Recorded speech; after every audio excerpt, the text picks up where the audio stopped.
dipanggil di dalam panggilan yang sangat unik dan khusus, yaitu Yesus meminta Ibu Teresa menjadi terang di dalam situasi dunia yang semakin menolak Tuhan.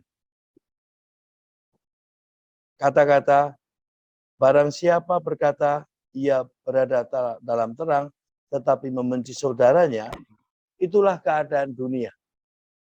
Keadaan dunia, bagaimana dunia sesungguhnya di dalam tindakan, di dalam perbuatan, berlawanan dengan apa yang sesungguhnya manusia harapkan. Dalam kalimat kedua, Ibu Teresa mengatakan demikian. Saling mencintai seperti aku mencintai kalian. Kata-kata itu janganlah hanya merupakan sinar untuk kita, melainkan suatu bara api yang membakar habis cinta diri kita, yang menjadi penghalang utama menuju kesucian. Sekali lagi Ibu Teresa menekankan, saling mencintai itu bukanlah tentang hanya kebutuhan kita itu menjadi sinar secara eksklusif.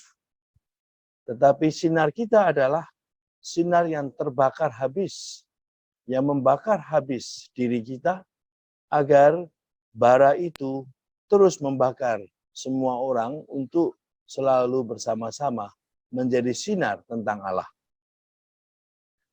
Kita itu terbakar habis untuk mewartakan Allah. Kita bukanlah hanya terbakar sebagian lalu menjadi seonggok arang yang tidak menjadi bara lagi. Kita adalah bara yang sungguh membiarkan diri kita terbakar habis. Maka di sini Ibu Teresa menekankan,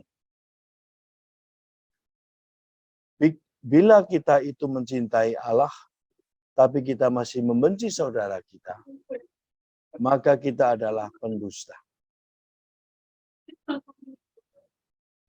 Maka bila kita mau mencintai, bahkan kita juga harus mencintai semua orang yang bahkan menolak kita, itulah yang Ibu Teresa katakan salib.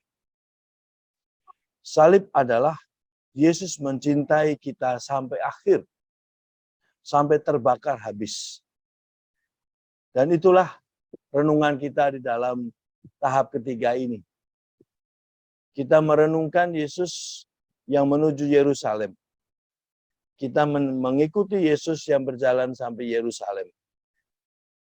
Dan Yerusalem adalah tempat Yesus sungguh-sungguh terbakar habis.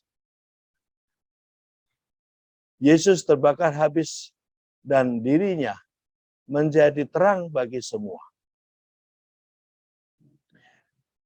Sebab memang kita tidak dapat melihat Kristus, tetapi kita dapat menyatakan cinta kita kepadanya, tetapi tetangga-tetangga kita selalu dapat dilihat dan kita dapat berbuat sesuatu untuk mereka. Apa yang kita ingin berbuat kepada Kristus seandainya kita melihatnya. Dalam kutipan ini dari buku Fire, Ibu Teresa mengatakan secara jelas, memang mungkin kita tidak dapat melihat Kristus secara langsung. Tetapi dengan kita terbakar habis dan tetangga-tetangga kita melihat bagaimana kita mencintai sampai akhir semuanya, apa yang kita lakukan itulah yang juga menjadi terang, seperti Kristus memberikan hidupnya semua untuk keselamatan bagi semua. Di sini menggambarkan, sekalipun kita mengalami yang namanya jalan kegelapan, Yesus di Getsemani juga mengalami jalan kegelapan. Seolah-olah Allah Bapa terdiam. Seolah-olah Allah Bapa tidak peduli. Seolah-olah tidak ada seorang pun yang memahami Yesus. Tetapi ketaatan Yesus dalam imannya pada Allah Bapa membawa dia memberikan diri terbakar habis di kayu salib. Dan itulah yang membawa terang Allah Bapa kepada semua. Kita juga mengalami di dalam hidup ini, ada banyak hal yang tidak dapat dipahami. Ada banyak hal yang membuat kita seolah-olah mau berhenti mengikuti Yesus. Tetapi kesetiaan kita, sekalipun tidak dapat melihat Yesus secara jelas, tapi kesetiaan kita untuk membiarkan diri terbakar habis untuk menjadi cinta bagi semua, itulah yang akhirnya membuat semua melihat Yesus dalam apa yang kita lakukan, menjadi bara yang terbakar habis sampai akhir. Yesus berkata, saling mencintailah, dan bukan cintailah dunia. Cintailah satu sama lain. Disinilah saudaraku, tetanggaku, suamiku, istriku, anakku, dan kaum tua. Ada banyak penderitaan dan kesusahan. Dan dari manakah dasarnya semua ini? Datangnya dari kurangnya cinta kasih dan kurangnya berdoa. Tidak ada waktu untuk berkumpul di dalam keluarga, berdoa bersama, tinggal bersama. Cinta kasih mulai dari rumah kita sendiri, dan kemungkinan kita akan semakin menemukan orang miskin di dalam rumah kita sendiri. Kita telah merenungkan di dalam minggu atau tahap ketiga ini, penderitaan Yesus di kayu salib adalah penderitaan yang masih terus berlangsung. Karena di sana tidak ada cinta yang dinyatakan. Yesus berjalan memanggul salib. Di tengah-tengah orang-orang yang menolak dia, orang-orang yang memaki-maki dia, orang-orang yang secara langsung menyatakan bahwa tidak ada cinta. Tetapi Yesus tetap berjalan di tengah-tengah mereka. Itulah penderitaan yang secara nyata Yesus hadapi. Bagaimana orang menolak Allah karena orang merasakan atau menyatakan tidak ada cinta di dalam dunia ini. Tetapi Yesus tetap berjalan melewati semua itu dan membiarkan dirinya terbakar habis. Dan ketika dia mati di kayu salib dalam ketaatannya pada Allah Bapa, semua orang melihat Yesus. Semua orang terbakar hatinya oleh Yesus. Dan semua orang mulai kembali mencintai semua sebagai ciptaan dari Tuhan. Sahabat-sahabat KKIT dan ITM Movement. Kita semakin menyadari dalam perjalanan 26 minggu ini, 25 minggu ini, bagaimana Yesus sungguh-sungguh menjadi tidak hanya teladan, tetapi pribadi yang hidup dalam diri kita. Ketika kita merenungkan selalu dahaganya, maka apa yang kita sekarang ini doakan, apa yang kita sekarang ini alami adalah ambil bagian dalam dahaga Yesus. Yesus adalah pribadi yang adalah Allah dan manusia yang hidup lebih dari 2000 tahun yang lalu. Tetapi pribadi itu sungguh nyata. Sekalipun kita tidak dapat melihat Yesus, sekalipun kita belum pernah bertemu Yesus secara langsung mungkin, tetapi ia adalah pribadi yang sangat nyata dan sangat jelas. Karena pribadi Yesus telah membakar diri kita. Pribadi Yesus telah membuat kita rela untuk dibakar habis oleh cintanya dan cinta kita pada Yesus, yang akhirnya kita tahu kesedihan kita terbakar habis ini membuat kita pun tersedia untuk melayani banyak orang. sekalipun kita tidak menerima apapun, sekalipun kita ditolak, sekalipun kita tidak dipahami, tetapi bukan untuk itu kita mencintai Yesus. Kita mencintai Yesus karena Yesus telah terlebih dahulu membakar dirinya untuk kita semua. Marilah kita menyiapkan hati, mari kita berbagi bagaimana diri kita terbakar habis oleh Yesus yang membuat kita sekarang berada di sini. Yang membuat kita sekarang juga mau semakin terlibat dalam spiritualitas Aethers yang Ibu Teresa telah menjadi inspirasi bagi banyak orang untuk terus mengikuti Yesus. Mari Bapak Ibu, kita menyiapkan hati dan melanjutkan adorasi kita.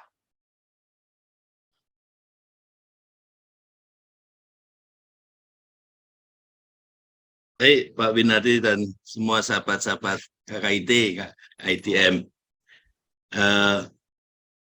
tentu sudah masuk dalam dinamika Yesus ke Yerusalem. Tahap ketiga ini tidak panjang, tetapi secara emosi panjang. Tahap ketiga yang kita lalui ini adalah pengalaman yang sangat dekat dengan apa yang kita alami sehari-hari. Berhadapan dengan kematian, di hadapan kematian kita masih punya banyak PR. PR-nya apa? Mungkin kita masih punya PR yang besar atau kecil, tapi PR-PR itu adalah hal-hal yang perlu kita selesaikan. Merenungkan perjalanan Yesus ke Yerusalem adalah merenungkan bagaimana Yesus akan menyelesaikan misi dari Allah Bapa. Dan misi terbesarnya adalah membawa semua ke dalam kerahiman Tuhan, Sang Pencipta, yang juga adalah tempat kita berasal dan kembali. Maka kalau Bapak Ibu kita merenungkan tentang perjalanan Yesus ke Yerusalem, itu sebenarnya bukan tentang kematian, tetapi tentang bagaimana Yesus sungguh sampai pada titik yang tertinggi, ia menyelesaikan perutusan dari Allah Bapa. Kalau kita merenungkan kelahiran Yesus di tahap kedua, dan di dalam renungan itu kan ada doa-doa tentang penjelmaan, ya. Allah mewahyukan dirinya secara langsung dalam hidup sebagai manusia yang lahir, manusia yang berkembang, manusia yang terus mengarah kepada tujuan yang utama, yaitu manusia dilahirkan, diciptakan untuk memuji, memuliakan, dan mengabdi Tuhan. Dan itulah tujuan manusia. Dengan demikian manusia mencapai pada kesatuan dengan Tuhan.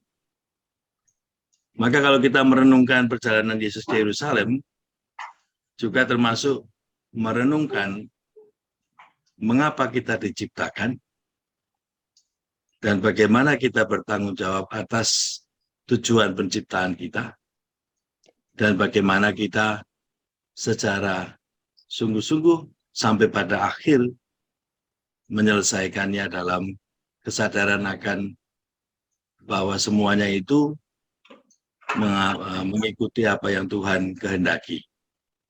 Maka kita dalam minggu ke-26 ini, kita akan masuk dalam merenungan Yesus menetapkan kembali hatinya untuk tetap pada kehendak Bapanya.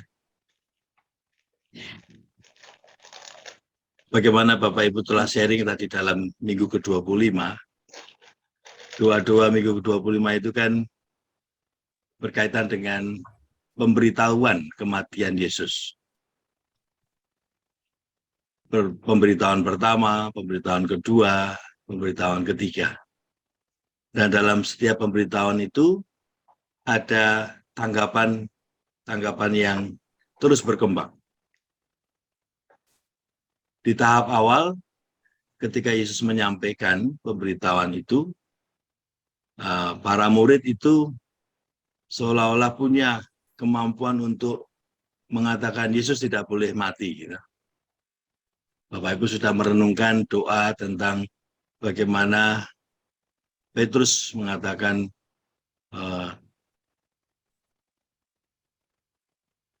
jangan, kami akan melindungi. Gitu. Itu kan kata-kata Petrus kalau kita memakai bahasa kita sendiri. Dan kiranya itulah seperti kita ya Bapak Ibu ya. Ketika kita sedang menemani atau sedang berhadapan dengan situasi orang-orang yang kita kenal, bahkan orang-orang yang kita cintai di dalam proses entah itu sakaratul maut, entah itu dalam kondisi yang sakit yang panjang ya. Satu-satunya yang selalu ada dalam diri manusia kan ingin supaya dia tetap hidup ya. Tentu itulah kerinduan dari semua orang, lebih-lebih ketika kita punya kedekatan secara emosional. Dan itu yang dialami oleh para murid ketika Yesus memberitahukan, aku ke Yerusalem. Maka mereka tahu, kalau Yesus ke Yerusalem itu berarti kan Yesus berjumpa dengan orang-orang yang menolak dia.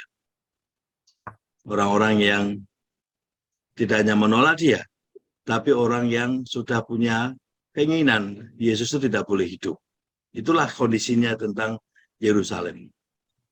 Maka pemberitaan kedua, Yesus makin menegaskan, anak manusia harus melalui penderitaan, akan didera dan mati di kayu salib.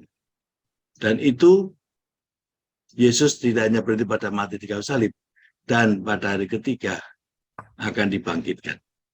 Dan ini yang Yesus sampaikan kepada para murid, pesan yang penting, yaitu Yesus melewati ini untuk sampai pada dibangkitkan. Dalam pemberitaan kedua, sikap para murid mulai berubah. Mulai terdiam.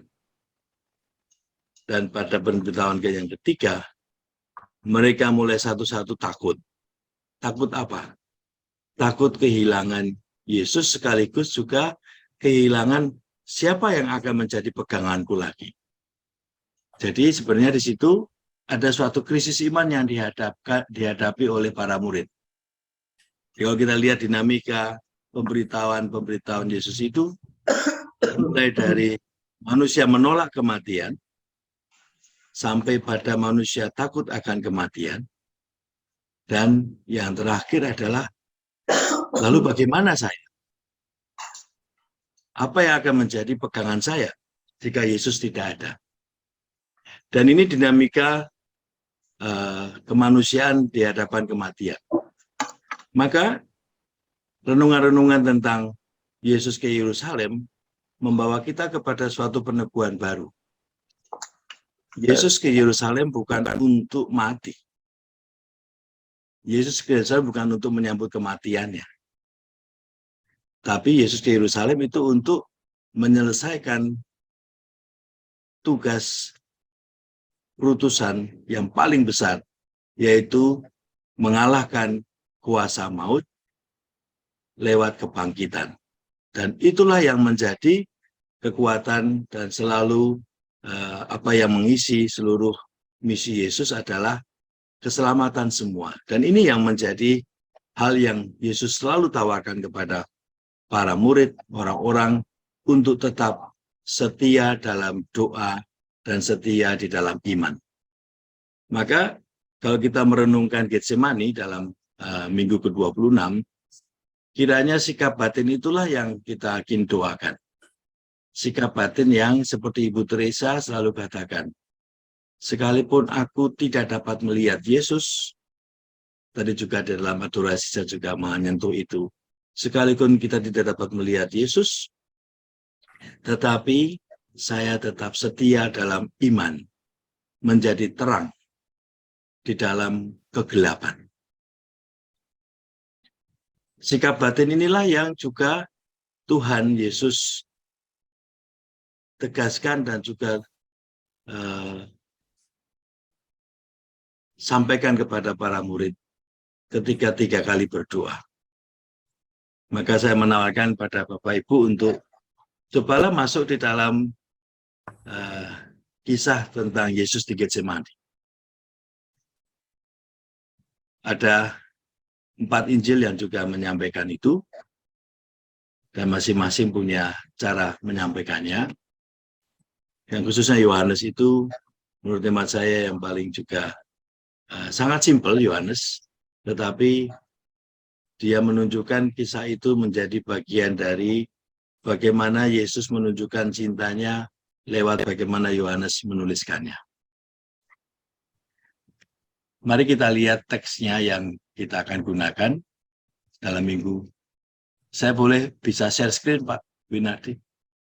Ya, Romo, sebentar. Silahkan, Romo. Ya. Baik. Mari kita coba lihat beberapa poin di sini, Bapak Ibu ya.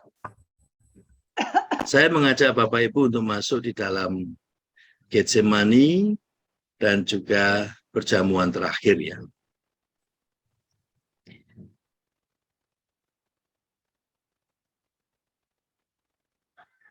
Yesus mempersembahkan hidupnya bagi kita, dan pada perjamuan terakhir Yesus memecah-mecah roti, memberkatinya, mengubahnya, dan memberikannya kepada para murid dan kita. Silakan mencoba dalam bentuk doa kontemplasi. Bapak Ibu hadir di dalam perjamuan terakhir itu. Dan mencoba untuk duduk di samping salah satu rasul ya. Maka sebelumnya mungkin dalam persiapan doa sudah membayangkan dan bisa punya gambarannya tentang perjamuan terakhir, ada 12 murid di tengah-tengah semuanya. Dan cobalah Bapak Ibu menjadi salah satu di sampingnya. Mungkin di sampingnya Yudas, di sampingnya Yohanes, di sampingnya Matius yang pemungut cukai ya. Mari kita coba membayangkan masing-masing di dalam situasi perjamuan terakhir itu. Yesus kan sering makan bersama dengan para murid ya Bapak Ibu ya. Yesus kan sering juga makan bersama banyak orang. Tetapi kali itu Yesus meminta ke-12 murid hadir bersama dia. Dan inilah kiranya momen yang tidak biasanya mereka. Saya membayangkan ya, dalam 3 tahun Yesus bersama-sama memilih para murid pelan-pelan satu-satu bertambah ya.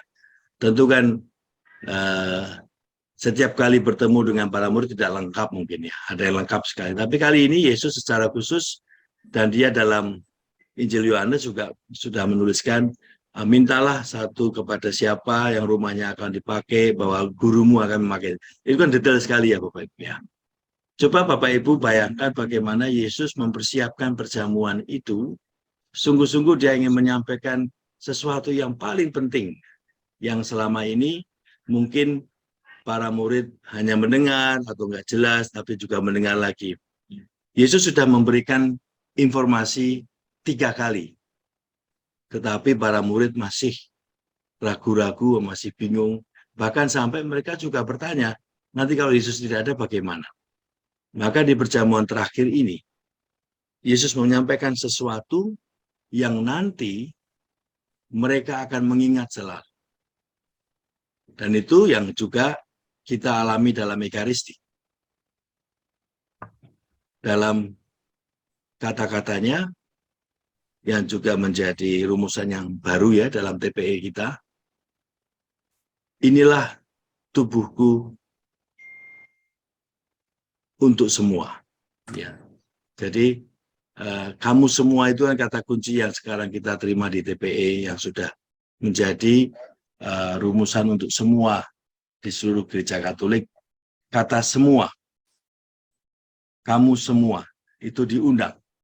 Dan Yesus selalu mengatakan, diserahkan bagi semua, dan lakukanlah ini, kan kenangan akan daku. Kenangkanlah ini, sebagai peringatan akan daku.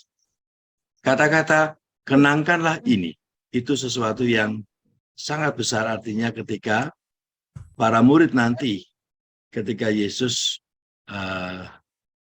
disalibkan, mati, wafat, saat-saat sebelum mereka berjumpa dengan Yesus, mereka masih dalam ketakutan, kebingungan, tetapi ketika Yesus berjumpa, apa yang dikatakan Yesus pada perjamuan itu akan membuka mata mereka.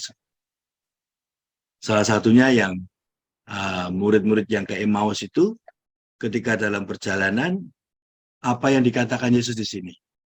Yesus memecah-mecahkan roti, memberkatinya, membaginya pada semua. Itulah yang membuat mereka terbuka matanya. Inilah Tuhan. Saya berjumpa dengan Tuhan. Dan saya mengalami Tuhan. Sungguh hadir. Dan ini pesan yang sangat luar biasa karena pesan itu tidak hanya berlaku pada saat itu, tapi pesan itu selalu aktual sampai pada kita sekarang. Maka kalau kita merenungkan tentang Injil Yohanes ya, Bapak Ibu ya, dan pembasuhan kaki itu hanya ada di Yohanes. Tidak ada di tempat lain. Tidak ada di Lukas, Matius, maupun Markus. Maka Yohanes ini mengangkat peristiwa pembasuhan kaki ini sebagai bagian dari perjamuan terakhir. Dan apa yang Yohanes tarik di sana yaitu tanda cintanya. Dan tanda itu adalah bagaimana Yesus yang adalah Tuhan dan Guru membasuh kaki.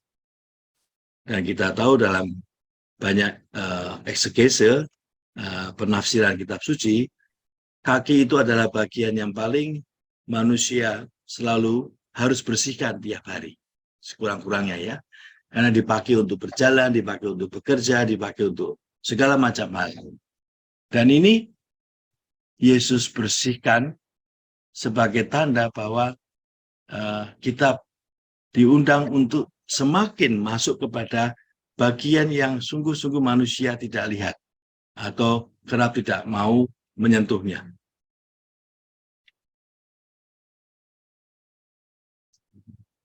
Di sini saya menawarkan beberapa bahan doa, yaitu perjamuan terakhir, lalu membasuh kaki, dan Getsemani. Ini adalah alur bagaimana Yesus mengucapkan dan bersama dengan para murid saat-saat sebelum ia ditangkap atau diadili. Peristiwa ini sangat pendek, ya Bapak Ibu ya, sangat pendek karena kan malam perjamuan terakhir, lalu Yesus berdoa ke Getsemani. Nah, mungkin bagi teman-teman yang sudah pernah ke sana ya, saya waktu sekali dan itu terakhirnya saya ke Yerusalem ya. Dan saya melihat dari Getsemani ke Yerusalem itu hanya satu pandangan mata, tidak jauh ya. Pikir saya dulu kan satu bukit gitu ya. Ternyata dari Taman Getsemani ke Yesus diadili di Yerusalem itu hanya seberang kali ya, kalau kita lihat ya lewat kota sedikit ya. Maka sebenarnya Yesus mengadakan perjamuan terakhir juga tidak jauh dari Getsemani. Artinya tempat dia menyampaikan pesan dan sekaligus menyampaikan sesuatu yang terpenting itu ada di satu momen, Bapak Ibu ya. Jadi Yesus sudah tahu di Yerusalem dia akan ditangkap. Yesus sudah tahu para murid akan tetap saja bingung tentang dirinya. Dan di tengah-tengah situasi itu, Yesus di tengah-tengah berdoa kepada Bapaknya. Maka kalau kita lihat di sini Getsemani itu menjadi tempat di mana Yesus seorang diri. dia waktu doa pertama meminta para murid untuk berjaga-jaga bersama dia.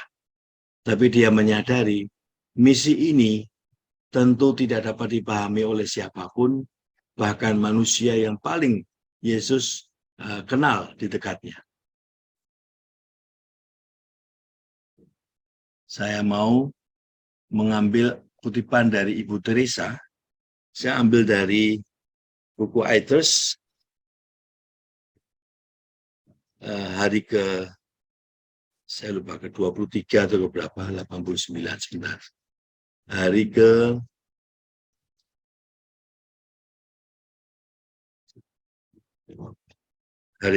23 Bapak ya. God stirs everywhere present ya. Dalam buku ini pada bagian yang awal saya mencoba menerjemahkannya demikian. Aku haus dan saya puas, saya terjemahkan sebagai dahaga Yesus yang terpuaskan. Ini adalah sesuatu yang membuat hidup kita berubah. Jadi ketika Yesus di Getsemani, terasa sekali bahwa aku hausnya itu sungguh aktual karena banyak orang yang menolak Allah. Banyak orang yang, hampir semua orang tidak memahami, dan banyak orang yang menolak. Dan bagi yang mau percaya pada Yesus, ragu-ragu, takut ya. Takut akan apa? Takut akan konsekuensi iman kepada Tuhan. Dan itu kita renungkan di dalam Ibu Teresa, spiritualitas Aethers, sebagai suatu penderitaan Yesus, di mana orang mau percaya, tetapi kemanusiaannya yang membuat orang takut. Saya ulangi ya Bapak Ibu ya. Jadi di sini orang mau percaya pada Tuhan, tetapi ketika harus menerima manusia yang tak berdaya itu, manusia yang penuh kekurangan itu, orang menjadi takut. Apakah aku mampu untuk percaya pada Tuhan? Maka di sini Ibu Teresa dalam kata-katanya, dan ini saya pahami secara demikian. Ketika kita merenungkan Aethers dan ketika merenungkan I quench, artinya saya puas atau saya dahaga saya terpuaskan, itu adalah suatu relasi yang sangat personal, karena dahaga Yesus terpuaskan itu ketika Yesus di Getsemani pada doa yang kedua setelah mengatakan di doa pertama, jika ini kehendakmu ya Bapa, ambillah cawan ini daripadaku. Tetapi dalam doa kedua, Yesus sudah menjadi lebih tenang karena Allah telah memuaskan dahaganya, karena Yesus sudah tahu bahwa ketaatan pada Allah itulah, Allah Bapa itulah yang sungguh membuat Yesus melangkah sampai menuntaskan misinya di kayu salib. Dengan kata lain Bapak Ibu, ketika kita merenungkan dahaga Yesus, apa yang membuat kita semakin mau untuk ke sana? Karena semakin kita masuk dalam misteri dahaga Yesus, semakin iman kita dikuatkan di atas kelemahan dan kekurangan manusia kita. Dan ini misteri. Mari kita coba lihat dalam konteks hidup kita ya. Mungkin dulu sebelumnya kita tidak pernah membayangkan bahwa saya mampu untuk mengampuni, saya mampu untuk menerima, saya mampu untuk dengan segala kelemahan kekurangan, akhirnya saya berjalan bersama kekurangan itu. Mungkin sebelumnya tidak seperti itu. Tapi setelah kita masuk dalam misteri Aethers, ambil bagian dalam dahaga Yesus, termasuk menerima kelemahan dan kekurangan diriku dan sesama.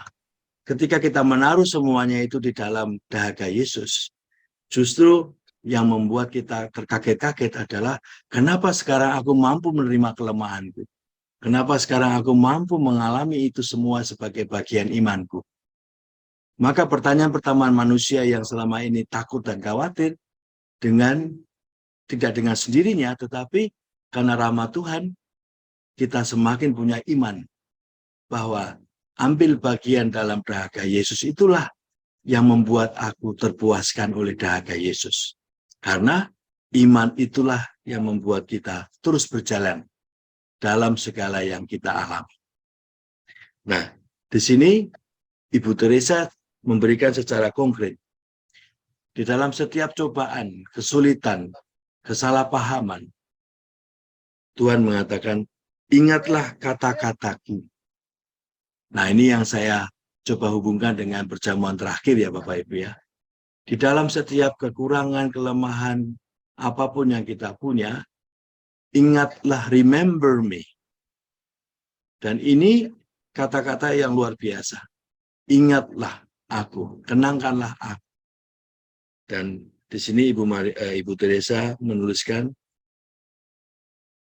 orang-orang miskin tidak hanya yang di daerah kumuh, tetapi di sini, di rumah ini, di sini kami memuaskan dahaganya. Ini paradoks Bapak Ibu ya. Jadi ketika kita menemukan kelemahan baik diri kita atau orang-orang di sekitar kita, dan ketika kita merangkul mereka, ketika kita menyentuh mereka, justru itulah yang terjadi, kita menjadi dipuaskan dengan kekuatan rohani, kita memeluk mereka, kita berjalan bersama mereka. Right here we satiate his thirst ya. Disinilah kami memuaskan dahaganya.